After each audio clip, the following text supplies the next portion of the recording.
Não, esse amém foi para mim. Eu queria saudar o povo de Deus que vai morar no céu com a gloriosa paz do nosso Senhor e Salvador Jesus Cristo. Amém! Sou grato a Deus por mais uma oportunidade de retornar a essa casa e de rever grandes amigos que a vida me deu, o meu amigo Elenilson, o meu amigo Davi, né? Que Deus em Cristo possa abençoar vocês, sua família, seu ministério.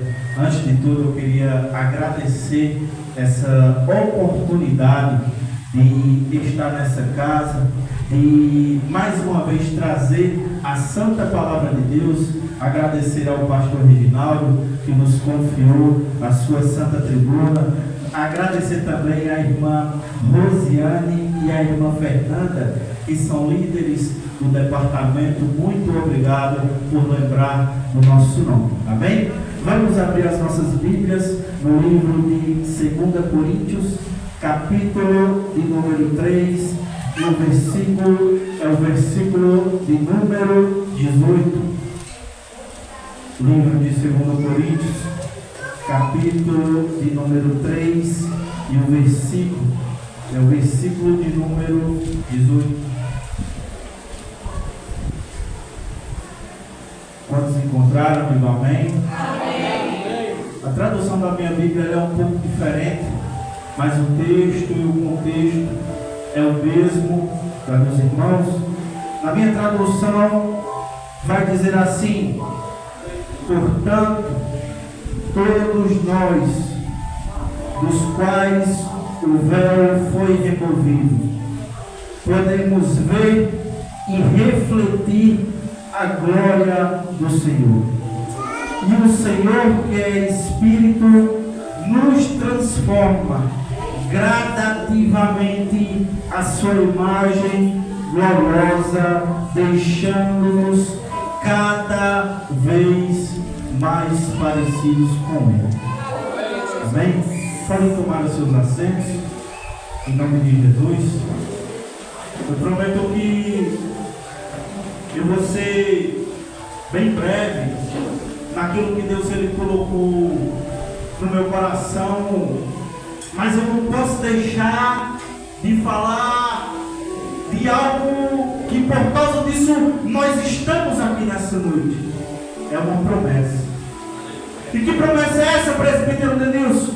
É de um dia nós estarmos juntos com o nosso Senhor e Salvador Jesus Cristo, não aqui na terra, porque a palavra do Senhor vai dizer que passa céu, passa terra, mas a palavra do Senhor não falha. Eu vim aqui para te dizer uma coisa, que chegará um grande dia que nós estaremos juntos com o nosso Senhor e Salvador Jesus Cristo. Sabe por quê? Porque está escrito no livro de João, capítulo número 14, no versículo de número 1 em diante, vai dizer assim: e não se turbe o vosso coração, creiam em Deus, creiam também em mim. Na casa de meu pai há muitas moradas. Se não fosse assim, eu não teria dito: vou preparar lugar para onde eu esteja, vós estejais também. Eu começo a contemplar, irmão Davi, Deus Ele nos fazendo uma promessa de um dia nós estarmos juntos com Ele. Só que eu começo a ver as dificuldades, os levantes, as aflições que querem nos afrontar no nosso dia a dia. Mas está escrito no livro de Apocalipse, capítulo de número 20, do versículo de número 1 em diante, vai dizer assim: e não haverá mais choro, não haverá mais dor, não haverá mais luz de dentes. Sabe por quê? Porque nós vamos estar juntos com Cristo, e lá nós vamos participar de um grande culto pentecostal. Eu e você, nós vamos olhar uns para os outros e vamos dizer assim: Santo, Santo, Santo, Santo é o Senhor dos Senhores. Aleluia. Eu, assim que eu entrei aqui, eu confesso que eu prestei atenção em tudo, mas algo me chamou a atenção desse lugar. Eu vi algo diferente nisso, aqui dentro desse lugar, e eu confesso que eu comecei a olhar para esse espelho. Eu me lembro que Certa vez eu estava dando discipulado na nossa congregação e eu levei um espelho para os alunos que iam se batizar. E eu peguei esse espelho, um espelho pequenininho de rosto, e eu dei a cada um para eles olharem para o espelho e dizer o que é que eles estavam vendo. E o primeiro olhou para aquele espelho e disse: eu sou um bom pai. A segunda olhou para aquele espelho e disse: eu sou uma boa mãe. O terceiro olhou e disse: eu sou um bom servo de Deus. Muitas vezes nós só enxergamos aquilo que nós queremos enxergar. Mas a palavra do Senhor, ela é gratificante, porque ela vai dizer que ainda há esperança. Repita comigo isso assim, ó. Ainda há esperança. O tema que foi me proposto nessa noite foi a geração que reflete a glória de Deus. Será que eu e você realmente nós estamos refletindo a glória de Deus? Será que verdadeiramente aquelas pessoas que estão lá fora, quando eu e você nós passamos, será que verdadeiramente eles estão vendo um servo e uma serva de Deus? Fala, pai, glória a Deus. Eu começo a ver Paulo ele escrevendo a igreja de Corinto, e eu vejo 3 sentimentos quando Paulo ele começa a escrever a igreja de Corinto. Eu começo a ver uma mistura de raiva, de tristeza e de alegria, quando ele, nas entrelinhas do texto, começa a exortar a igreja. Se a gente parar para analisar, a igreja de Corinto ela era uma igreja rica, porque a cidade de Corinto ela era uma cidade comercial. Era uma cidade que vinha pessoas de fora, que passavam pessoas por ali para fazer negócios, ou seja, era uma cidade que tinha dinheiro. Era uma cidade que tinha uma cultura diferente, porque vinham pessoas de várias regiões e ali se estabeleciam para fazer os seus comércios. Era uma igreja rica, era uma igreja poderosa, e era uma igreja, para mim, na minha concepção, a igreja de Corinto é a igreja mais poderosa escrita na Bíblia. Por quê? Porque é a única igreja que tinha os 9 dons escritos. Se você olhasse para o lado, você ia ver um profeta. Se você olhasse para o outro lado, você ia ver uma pessoa que tinha o dom de discernir espíritos. Se você olhasse para o outro lado, você ia ver alguém com a capacidade de falar em outras línguas. Mas era uma igreja também, além de poderosa, era uma igreja problemática. E qual a igreja hoje, irmãos, que não tem um problema entre os seus membros? Sabe qual era o maior problema da igreja de Corinto? Era a divisão.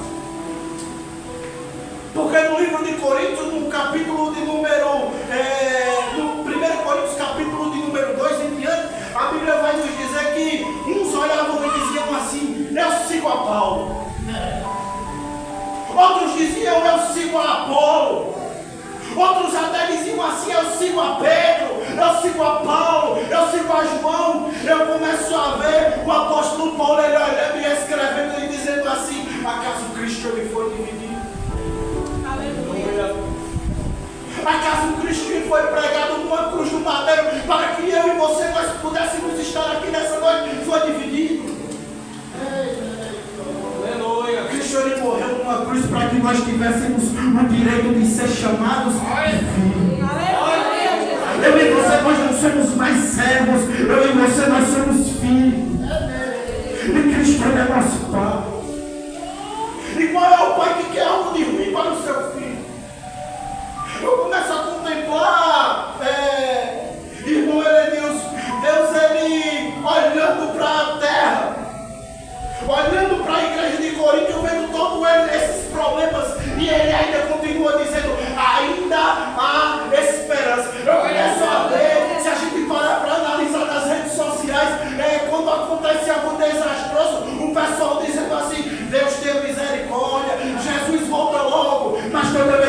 uma oportunidade de dizer, eu digo assim, ainda há esperança. Ainda há esperança. Ei, Deus, Ele não quer saber de onde você veio. Sabe por quê? Porque Ele é especialista em mudar história. Deus, Ele não quer saber se você veio da macumba, se você veio da umbanda, da quimbanda, das drogas. Deus, Ele não quer saber de onde você veio. Sabe por quê? Porque Ele quer escrever uma nova história na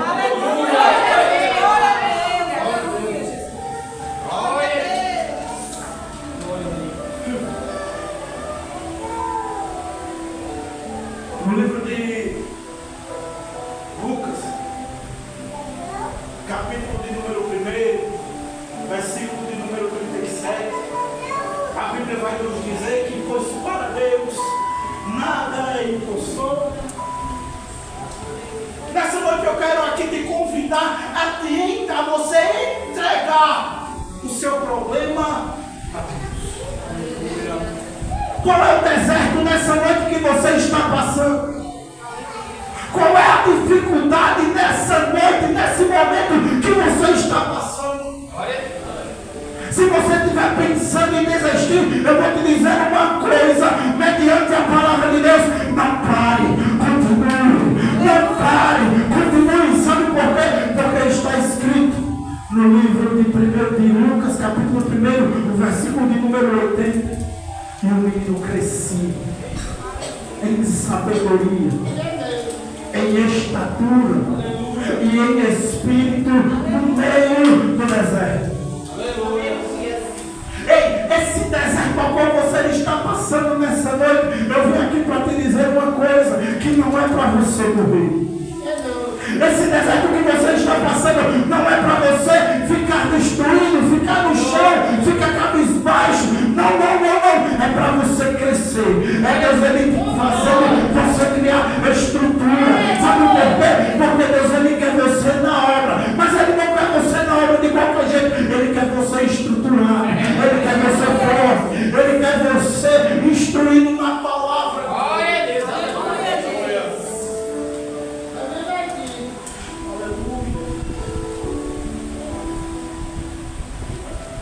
E uma grande dificuldade hoje que eu vejo em nosso meio é a igreja querendo se adaptar a festas do mundo. Oh, Deus. Há alguns anos atrás, logo quando eu comecei no meu ministério pregando, eu fui pregar numa congregação e no final eu fui embora e com os dias para frente era época de São João.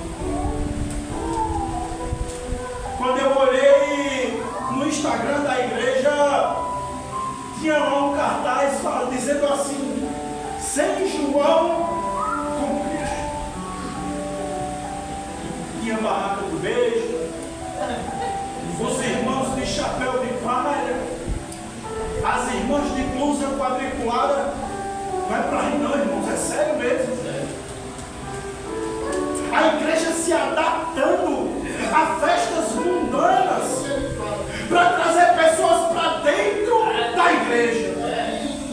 Mas será que o dono da igreja realmente está ali dentro? Nós não precisamos nos adaptar ao mundo. É o mundo que tem que se adaptar à igreja. Sabe por quê? Porque nós servimos a um Deus que Ele é santo, que Ele não depende de nada, Ele não depende de ninguém, Ele não depende de governo, Ele não depende de mim, Ele não depende de você. Sabe por quê? Porque Ele é grande. Nós servimos, Ele é grande, Ele é poderoso, Ele é glorioso. Aleluia!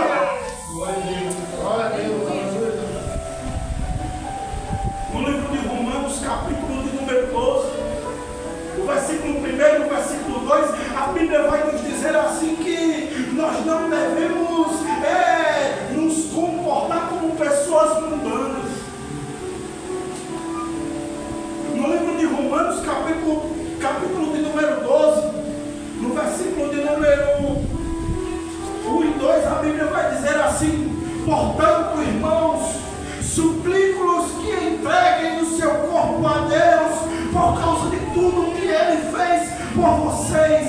que seja um sacrifício vivo.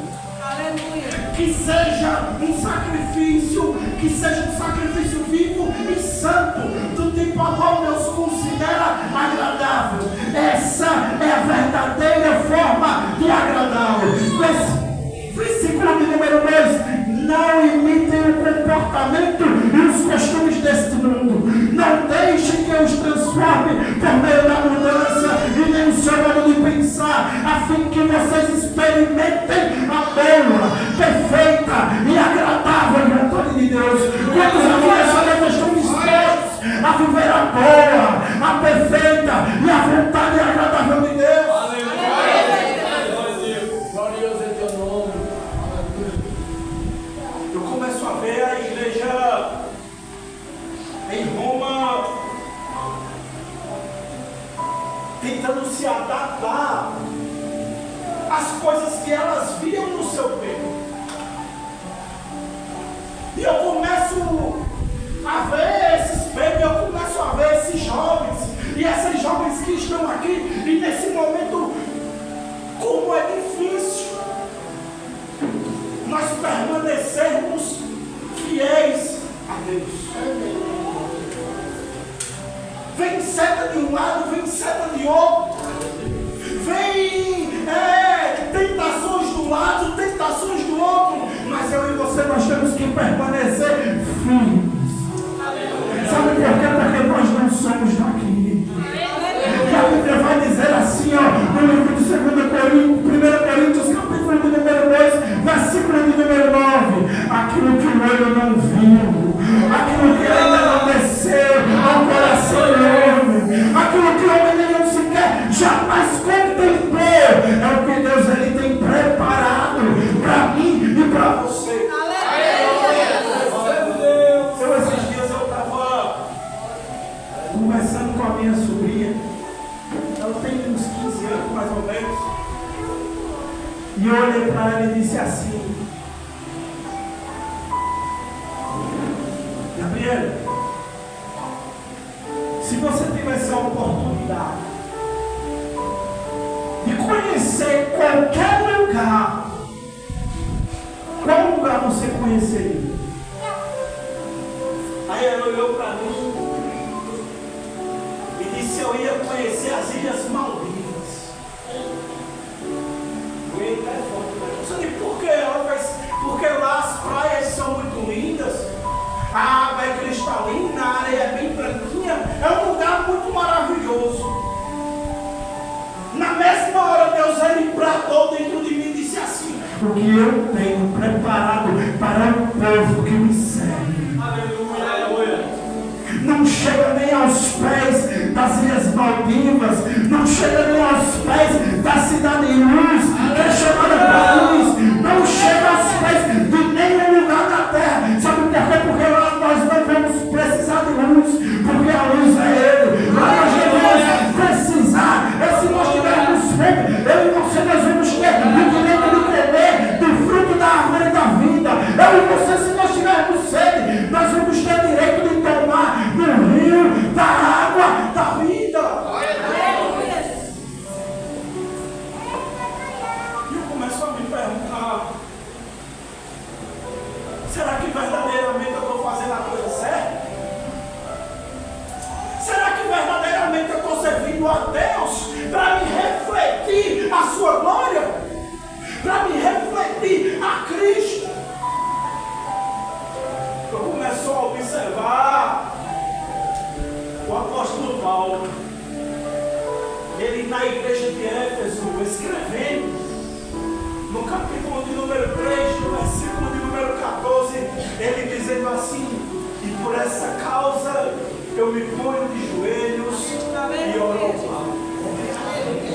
Só que se nós formos parar para analisar todo o contexto, ele vai dizer assim: eu oro para que vocês verdadeiramente conheçam a profundidade, o comprimento, a largura e a altura de quê? Do amor de Cristo. Aleluia. Eu começo a ver ele dizendo assim: por essa causa eu me ponho de joelho. Ai, isso me chamou a atenção. Um judeu pondo de joelho.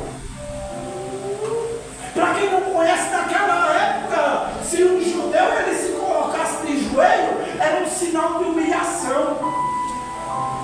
Ele não saía mais na rua com vergonha, porque para ele tinha sido humilhado. Você já parou para analisar se nós verdadeiramente nos humilharmos ao nosso Senhor, para que aquelas pessoas que estão lá fora, elas verdadeiramente conheçam o amor que eu e você, nós conhecemos? Aleluia.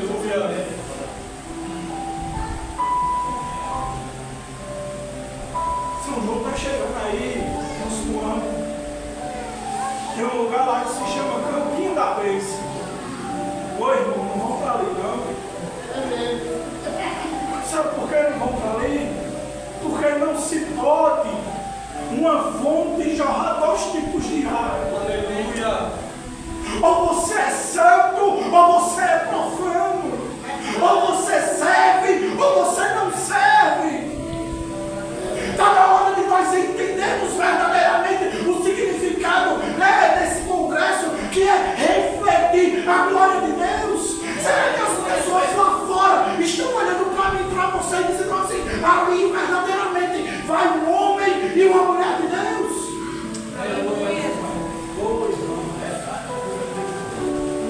Como é difícil nós permanecermos firmes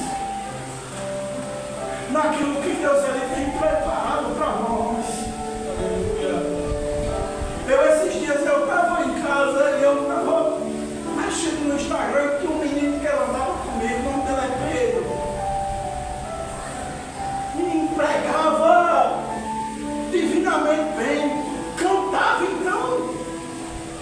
Quando ele começava a cantar, a igreja pegava o fogo, por causa de uma palavra. Hoje o menino está no mundo. Por causa de uma palavra mal colocada, jogaram uma alma lá fora. Está na hora de nós entendermos verdadeiramente o que é refletir a glória de Deus.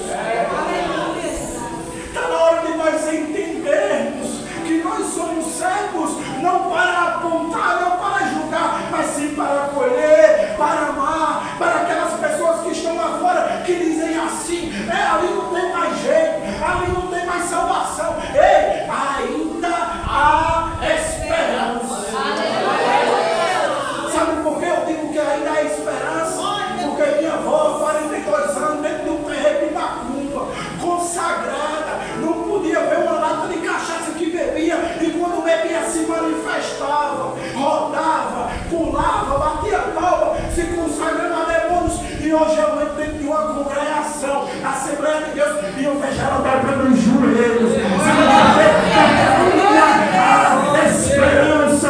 Quando eu olho para meus parentes que viviam na prostituição, nas drogas, que viviam andando armado, quando eu vejo eles glorificando e exaltando o nome de Deus, sabe o quê? Ainda há esperança.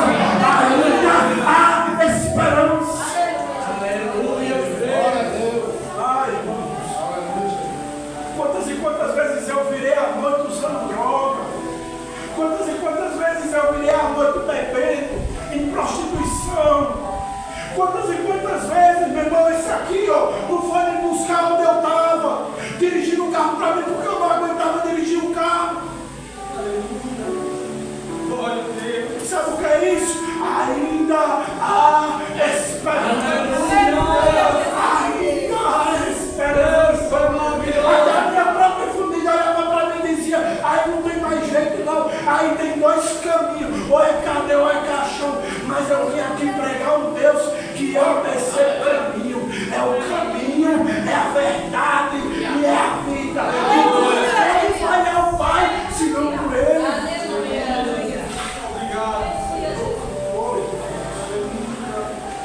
Eu me lembro que quando eu me voltei para Cristo há 10 anos atrás, que eu entrei dentro da sala de onde eu morava. Eu morava com a minha irmã. Ela olhou para mim e disse assim, eu não dou um mês, mas está fazendo tudo que fazia de novo. Ai, irmão, eu era bravo.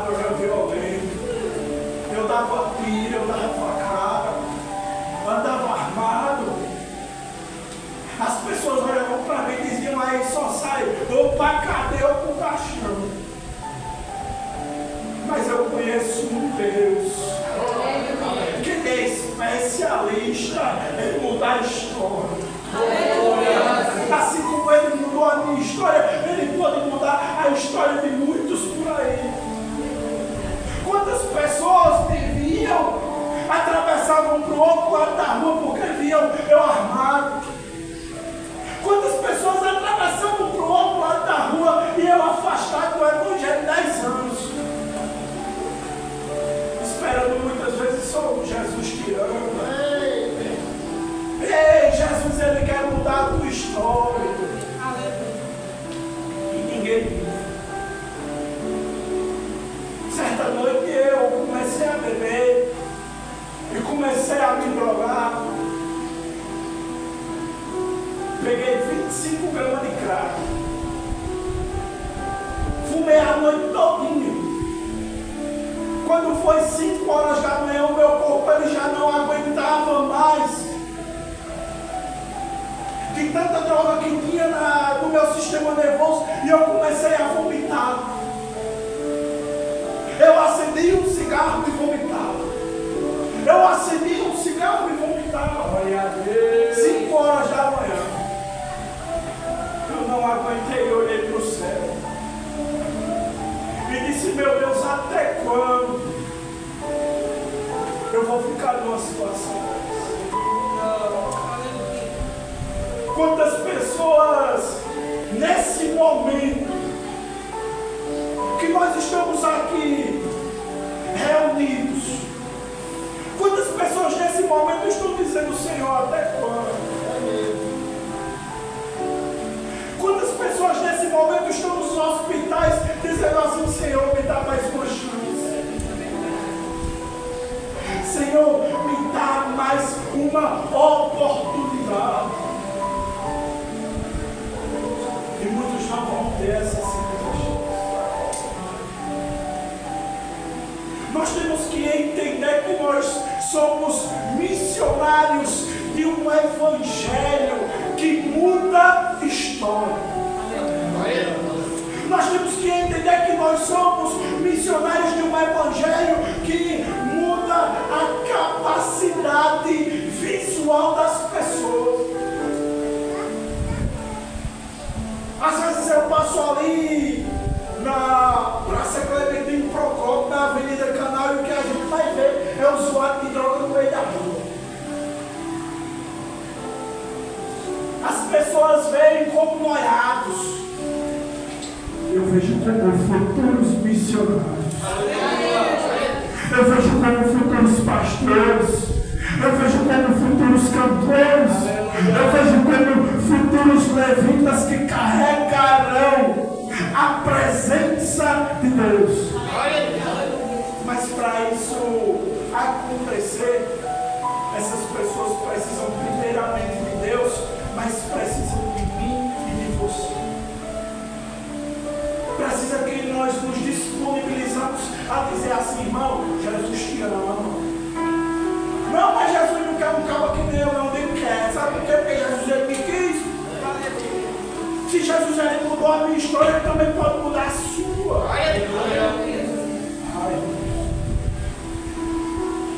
Quando eu era bravo, valente, mas eu sempre trabalhei, sempre gostei de trabalhar. Fiz tudo que não prestava, mas eu sempre gostei de trabalhar. Aí eu era metido a soldado. Fui soldar uma bitoneira, queimei a vista. 3 dias sério. Tinha raiva de crente.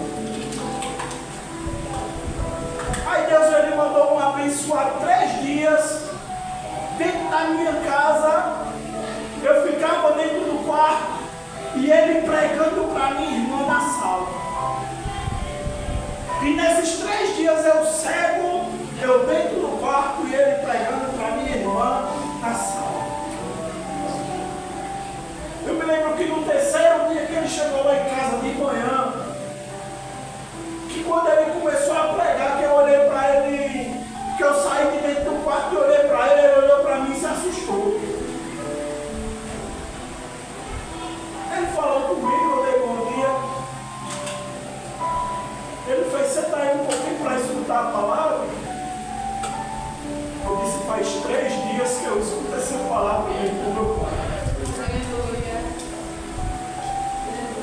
Às vezes Deus ele vai nos levar em lugares que nós não queremos ir. Às vezes Deus ele vai me levar e te levar em lugares que nós não queremos estar. Mas é somente para que o nome dele seja glorificado. Eu me lembro que quando eu saí daquela sala que eu olhei para ela e disse, eu quero ir para a igreja. Ele se assustou de novo. Ele fez, não, de noite a gente vai. Era numa terça-feira, dia 27 de junho. Era numa terça-feira. Ele fez, não, de noite a gente vai, de doutrina na minha congregação. Eu disse, não. Isso era mais ou menos umas meio-dia. Eu digo, tem ciclo de oração ali embaixo, vamos para o ciclo de oração. Ei, eu cheguei no ciclo de oração, sujo, fedendo, e me sentei aqui.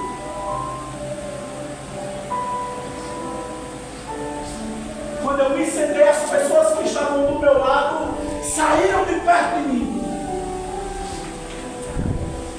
E por incrível que pareça, essas 3 pessoas que estavam perto do meu lado foi as pessoas que mais falaram em línguas estranhas e que mais cantou dentro da igreja naquela tarde.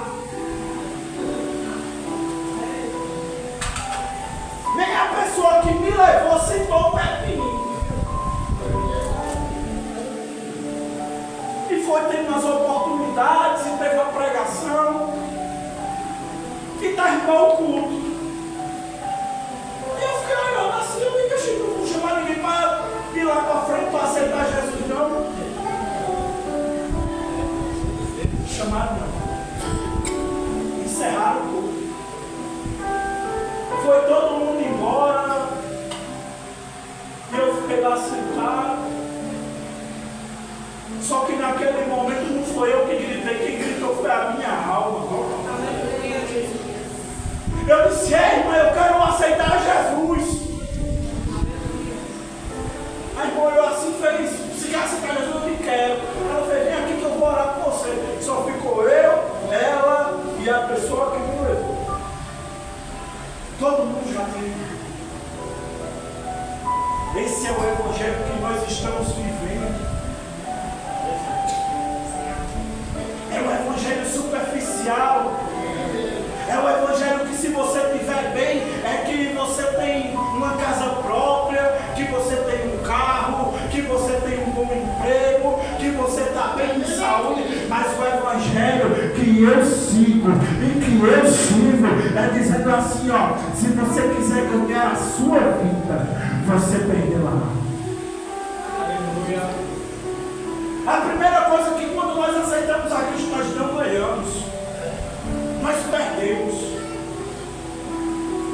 Nós perdemos aquela vida que nós estávamos acostumados. E nós começamos a viver uma nova vida com Cristo.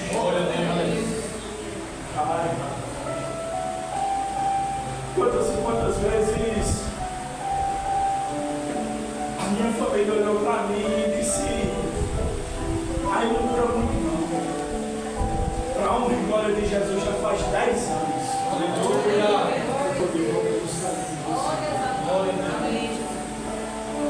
Eu vi pessoas que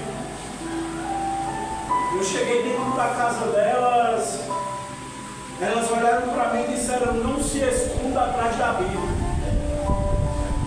Hoje essas pessoas estão afastadas e eu estou aqui.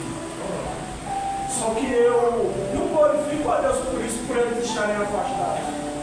Porque eles eram para estar juntos comigo, caminhando, glorificando e exaltando o nome de Deus. Sabe por que eu digo que Deus ele ainda muda história? Porque na casa que nós fazíamos festa, 3, 4 dias de festa, colocávamos latinhas em cima do muro e começava a brincar de tirar o alvo. Nós ficávamos tirando nas latinhas. Nós passamos a fazer um pouco de pregação nessa noite. E aonde tinha morte, hoje nós trazemos a vida. Eu tenho o costume de dizer que eu gostava de lutar, mas eu gostava de lutar.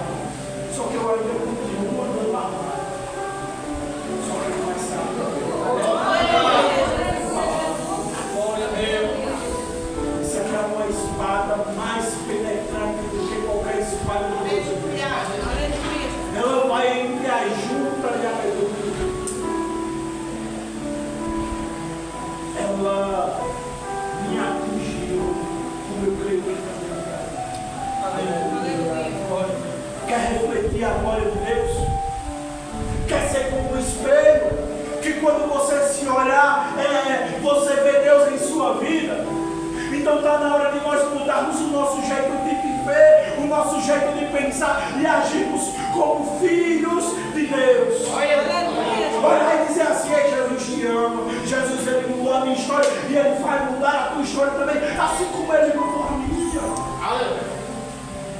E ao meu passado que as pessoas se escondiam, hoje as pessoas elas me chamam para dentro das casas dela e começam a falar de Jesus, nós começamos a orar e a glorificar.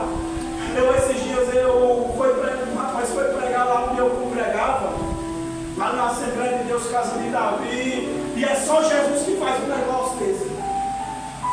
É só Deus que faz um negócio desse. A gente morava em um lugar que tinha uma guerra tremenda. Eu morava na parte de cima e ele morava na parte de baixo. Eu descia lá embaixo, dava tiro.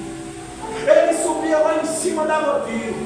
Só que Deus ele marcou um encontro diferente. Aleluia. Da última vez que eu vi ele, a gente estava dentro de uma igreja, eu sentado ao cristão e eu escutava ele ministrando a palavra de Deus. O evangelho que nós servimos é o evangelho de mudança de vida. Esses dias eu viajei com ele e com a minha esposa, a gente foi para Santa Cruz e ele que levou a gente no carro. E algo me chamou a atenção dele, que quando ele começou a falar de Jesus, ele começou a chorar. Se você parar para olhar o testemunho dele, ele com 22 anos estava condenado a quase 40 anos de prisão. Ele passou 6 meses preso. Deus ele disse: eu vou lhe tirar daí de jeito para você pregar o meu evangelho lá fora. Ele lá de dentro do presídio, com mão forte. E hoje ele é um pregador do evangelho. Deus ele faz assim. Deus ele funciona. Deus ele quer mudar a tua história. Basta somente você crer. Para essas jovens aqui que fazem parte desse conjunto, eu tenho um conselho. E esse conselho é perseverar. Serem firmes e constantes. Porque a caminhada de vocês está apenas começando. E grandes coisas o Senhor há de fazer no meio de vocês. Vidas vão ser transformadas através da vida de vocês.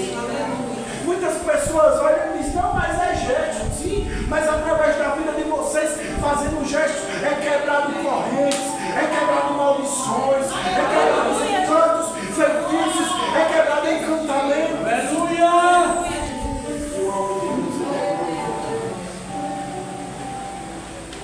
Não sei se era essa palavra que vocês queriam ouvir, mas para você refletir, a glória de Deus é necessária uma mudança. É necessário verdadeiramente você adorar a Deus. Sabe por que aqui era para estar carregado de glória e de aleluia? Não é porque eu estou pedindo, não. É porque Cristo ele foi aonde ninguém queria ir. Aleluia. E te arrancou de lá de dentro. Aleluia. Glória a Deus. Ele foi num lugar onde muitas vezes nem os seus próprios parentes teriam coragem de ir. E te arrancou de lá. Aleluia. E te colocou aqui. Glória a Deus. Para adorar e engrandecer. Aleluia. Muitas vezes eu estou na congregação e eu glorifico e dou aleluia. E a igreja clama e eu dou aleluia. E uma vez me perguntaram: por que tu dá tanto glória a Deus e tanto aleluia? Eu digo: porque Deus ele foi aonde ninguém queria ir. Me tirou de um lamaçal de pecado. Me deu banho, trocou o meu nome. Deus ele trocou o meu nome. Na boca dos outros era Júnior Piloto, mas para hoje, no meio do povo de Deus, é presbítero Denilson.